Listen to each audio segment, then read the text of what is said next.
No te preocupes, en cuanto termine de pagar la hipoteca, me voy. Eso le escribió mi prometida a su madre. No dije nada, le preparé una trampa y, cuando quiso llorarle a mis padres, mi padre desmanteló su plan en cuestión de segundos. Me llamo Diego, tengo 32 años y soy arquitecto. Hace unos meses, mi vida parecía perfecta, un buen trabajo, una casa propia que diseñé con esfuerzo y una prometida, Natalia, de 27 años, que parecía la mujer ideal. Nos conocimos en una galería de arte donde ella trabajaba. Su sonrisa y su energía me atraparon desde el primer día. Planeábamos la boda, hacíamos planes para el futuro y todo parecía ir sobre ruedas. Hasta que un mensaje lo cambió todo. Una noche, mientras Natalia se duchaba, revisé unos planos en la tableta que compartíamos. No tenía intención de espiar, pero un mensaje de su madre, Alicia, apareció en la pantalla. La respuesta de Natalia me dejó helado. No te preocupes, en cuanto termine de pagar la hipoteca, me voy. Mi corazón dio un vuelco. La hipoteca de la que hablaba no era la de nuestra casa, sino la de la casa de su madre. Yo estaba ayudando a pagarla porque Natalia me había convencido de que era una forma de apoyar a su familia antes de la boda. Dijo que era temporal, que ella y su madre lo devolverían. Ahora, ese mensaje pintaba otra historia. No soy de los que explotan sin pensar. En lugar de confrontarla, decidí callarme y observar. Ese mensaje me hizo dudar de todo. ¿Planeaba dejarme después de que yo pagara la deuda de su madre? ¿Era todo una mentira? Necesitaba pruebas antes de actuar. No quería ser el idiota que acusa sin fundamentos, pero tampoco iba a dejar que me usaran. A la mañana siguiente, Natalia actuó como si nada. Me preparó café, me besó antes de salir al trabajo y habló de la boda con entusiasmo. Pero yo ya no la veía igual. Cada gesto suyo me parecía falso, como si estuviera actuando. Decidí investigar. Cuando salió, revisé la tableta.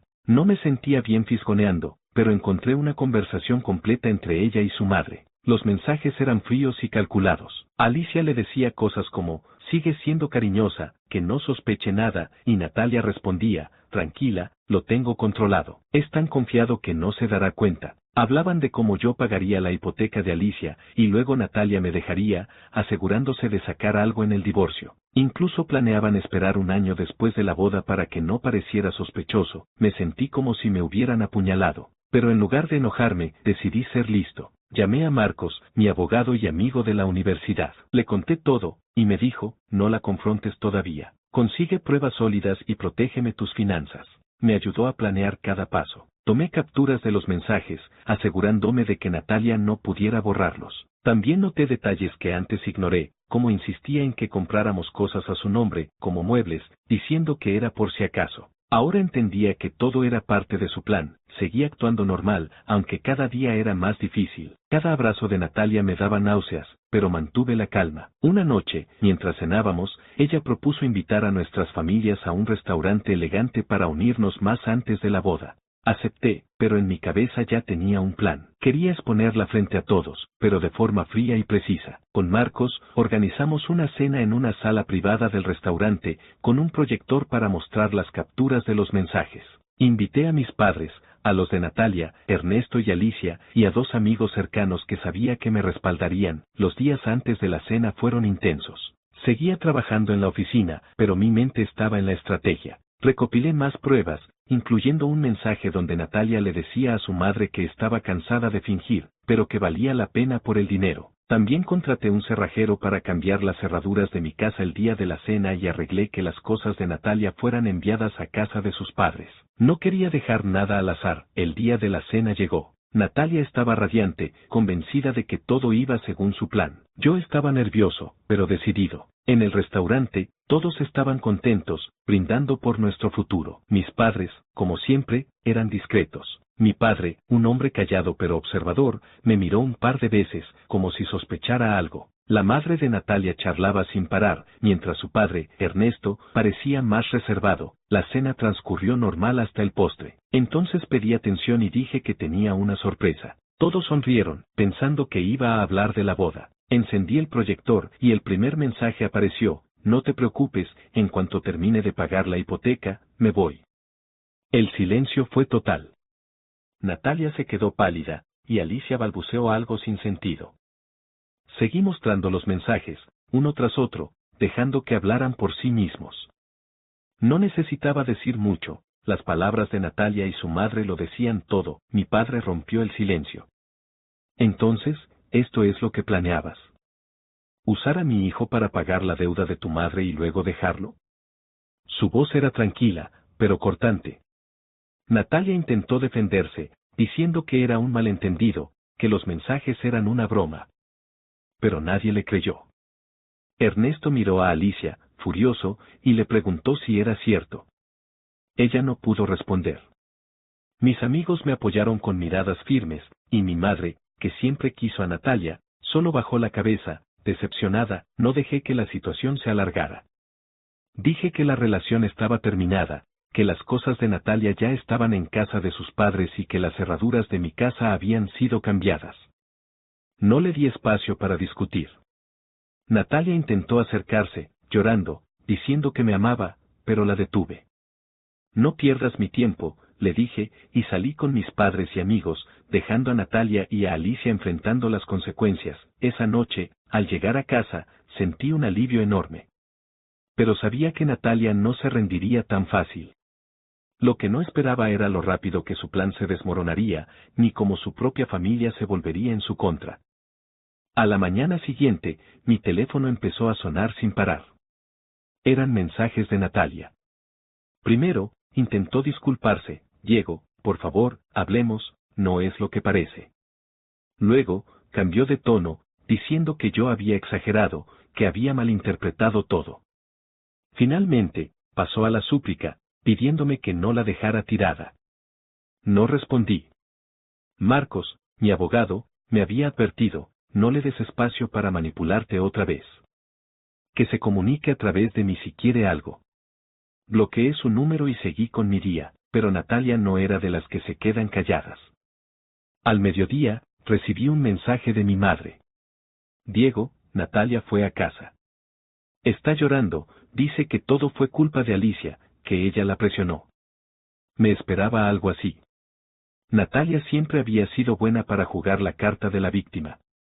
Le dije a mi madre que no quería saber nada de ella y que, si insistía, la mandara con Marcos. Mi madre, aunque todavía estaba dolida por lo que pasó, accedió. Tu padre está furioso, añadió. Dice que nunca confió en ella. Eso no me sorprendió. Mi padre siempre había tenido un radar para las personas con doble cara. Mientras tanto, en la oficina, traté de concentrarme en un nuevo proyecto, un edificio de oficinas que me tenía entusiasmado. Pero mi mente seguía dando vueltas. ¿Qué haría Natalia ahora? ¿Intentaría vengarse? ¿Ir a las redes sociales a contar su versión? Había cubierto mis pasos lo mejor que pude, pero sabía que no se quedaría de brazos cruzados. Por suerte, tenía a Marcos de mi lado.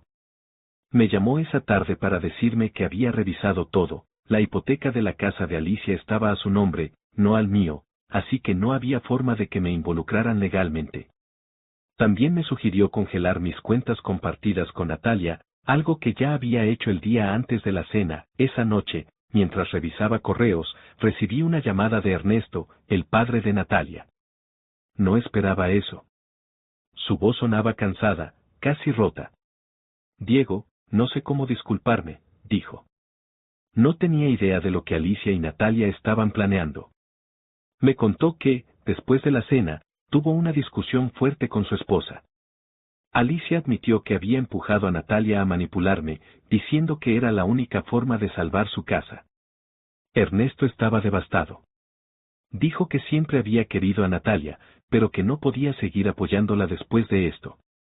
Le dije que no quiero verla en casa hasta que se haga responsable, añadió. Me sorprendió su sinceridad. Ernesto siempre me había parecido un hombre decente, atrapado en una familia complicada. Le agradecí por contármelo, pero le dije que no quería involucrarme más. Esto es entre ustedes ahora, le dije. Colgué y me quedé pensando. La familia de Natalia empezaba a desmoronarse, justo como había predicho. Pero no sentía satisfacción, solo una mezcla de alivio y tristeza. Había querido a Natalia, o al menos a la versión de ella que me mostró.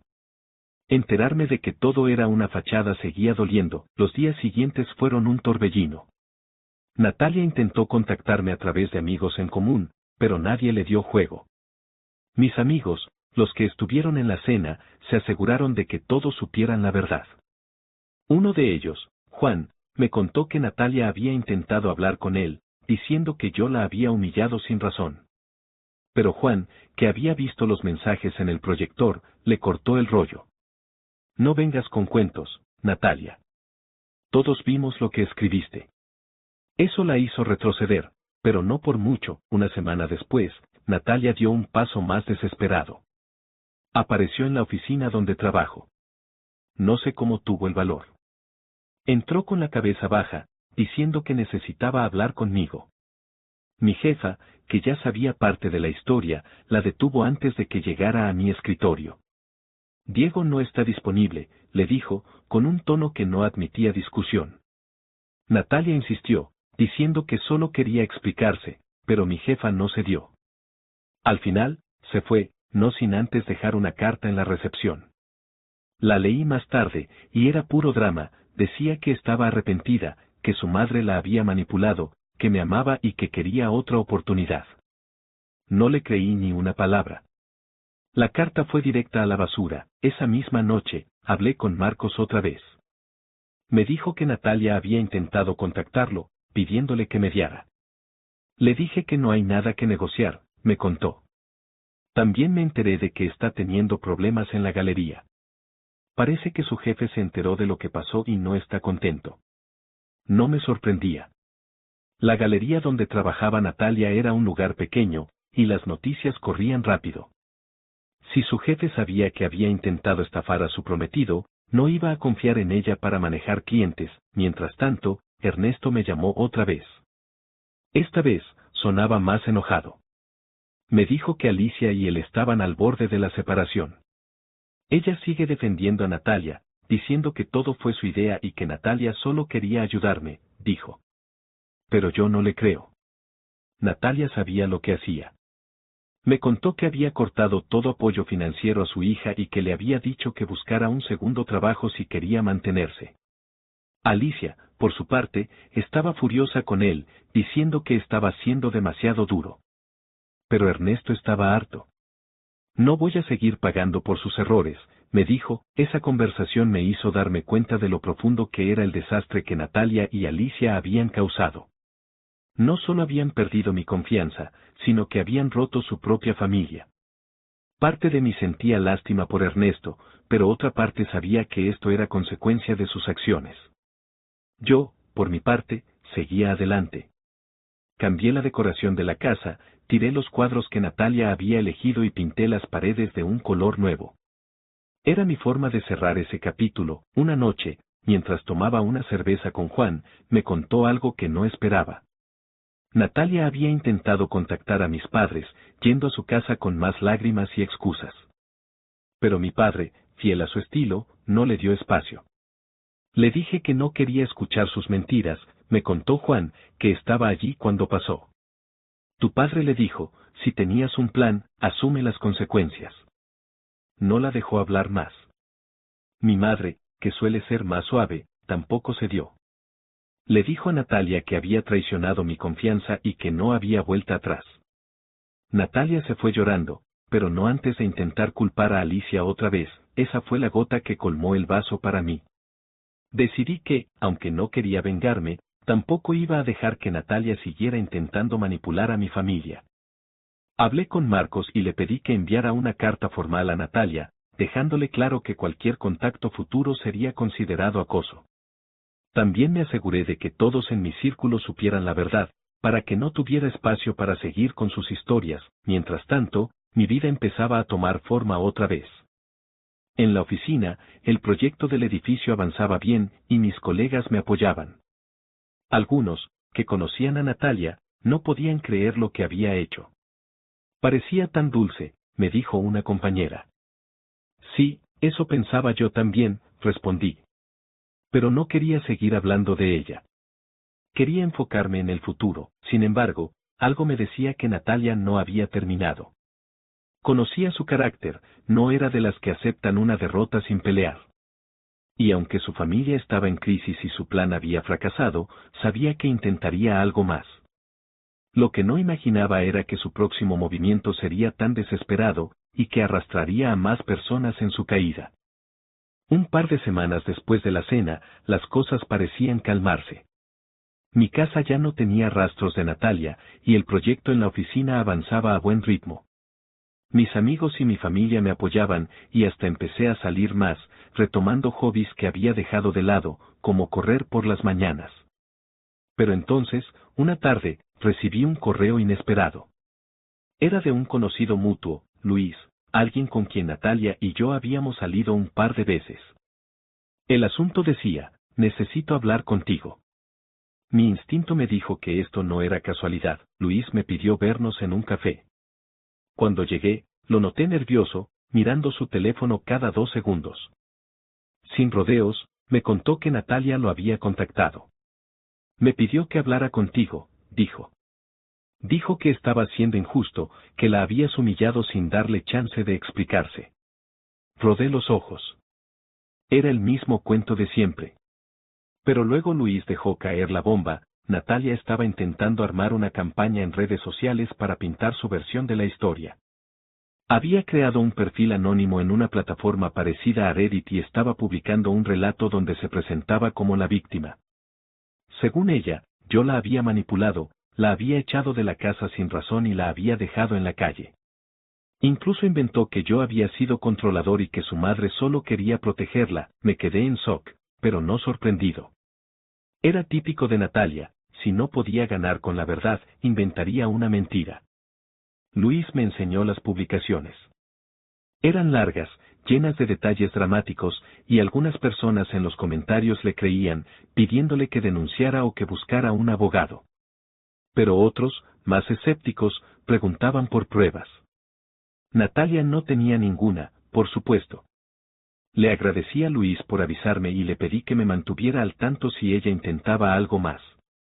Esa noche, hablé con Marcos. Esto podría ser un problema si se sale de control, dijo.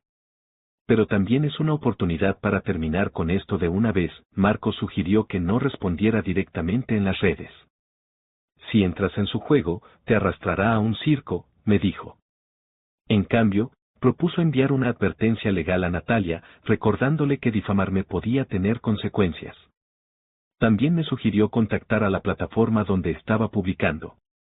Con las capturas de sus mensajes, era fácil demostrar que su historia era falsa. Pasé esa noche recopilando todo lo que tenía: los mensajes originales, las capturas del proyector, incluso una grabación que había hecho de una llamada con Ernesto donde confirmaba el plan de Alicia y Natalia. No quería usarlo todo, pero estaba listo para defenderme si era necesario. Mientras tanto, las cosas en la familia de Natalia seguían desmoronándose. Ernesto me llamó otra vez, esta vez más alterado. Me contó que Alicia se había ido de casa después de una pelea fuerte. Me dijo que no podía seguir viviendo con alguien que no apoyaba a su hija, dijo. Pero Ernesto estaba harto.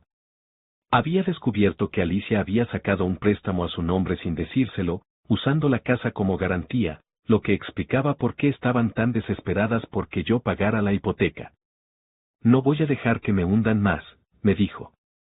Me pidió disculpas otra vez y dijo que estaba buscando un abogado para divorciarse. Sentí lástima por él, pero también alivio. Al menos alguien en esa familia estaba enfrentando la realidad. Natalia, por su parte, no se detenía. Un día, Juan me envió un mensaje con un enlace a una publicación nueva. Esta vez, Natalia había ido más lejos, insinuaba que yo había sido violento, aunque sin decirlo directamente. Sabía que no podía acusarme sin pruebas, pero estaba lanzando migajas para que la gente lo asumiera. Eso cruzó una línea. Llamé a Marcos, y él actuó rápido. Envió una carta a Natalia, advirtiéndole que cualquier difamación sería llevada a los tribunales. También contactamos a la plataforma, enviando las pruebas de sus mensajes. En menos de 48 horas, su perfil fue suspendido por violar las reglas de la comunidad, pero Natalia no aprendía. Unos días después, intentó algo aún más estúpido.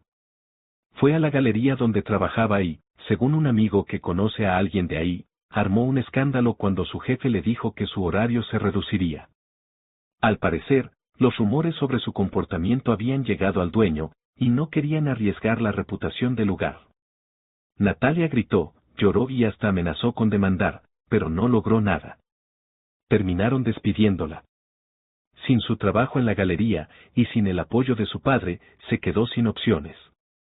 Me enteré por Ernesto que había conseguido un trabajo de medio tiempo en un restaurante, sirviendo mesas. No era el estilo de vida al que estaba acostumbrada, mientras tanto, mi vida seguía mejorando. Terminé el diseño del edificio de oficinas, y el cliente quedó tan impresionado que me ofreció otro proyecto más grande. Mis amigos me convencieron de salir más, y hasta fui a un par de citas, aunque no estaba listo para nada serio. La casa ya no se sentía como un recordatorio de Natalia. Había cambiado los muebles, pintado las paredes y hasta adopté un gato, al que llamé Tigre. Era una tontería, pero tenerlo rondando por la casa me hacía sonreír. Un día, mientras corría por el parque, recibí una llamada de mi madre. Natalia vino otra vez, dijo. Esta vez, no fue con lágrimas ni excusas. Había ido a pedir dinero, diciendo que estaba en una situación difícil y que yo le debía algo por todo el tiempo que pasamos juntos. Mi madre, que ya había perdido toda paciencia, le dijo que se fuera. Le dije que no era su banco y que no volviera a molestarnos, me contó. Mi padre, que estaba escuchando, agregó, si aparece otra vez, llamaré a la policía. No pude evitar reírme. Mis padres, siempre tan protectores, esa fue la última vez que supe de Natalia directamente. Pero las noticias seguían llegando. Ernesto me escribió unas semanas después para contarme que el divorcio con Alicia estaba en marcha. Ella se había mudado a un apartamento pequeño y estaba trabajando en una tienda para sobrevivir. Natalia, mientras tanto, vivía con una amiga y trabajaba turnos dobles en el restaurante. Intentó contactar a Ernesto para que la ayudara, pero él se mantuvo firme. Le dije que creciera y asumiera sus errores, me dijo. Me impresionó su determinación. Había perdido mucho, pero estaba decidido a reconstruir su vida. En cuanto a mí, me sentía libre por primera vez en meses. No había rencor, solo alivio. Había aprendido una lección dura, pero valiosa: confiar está bien, pero siempre hay que mantener los ojos abiertos.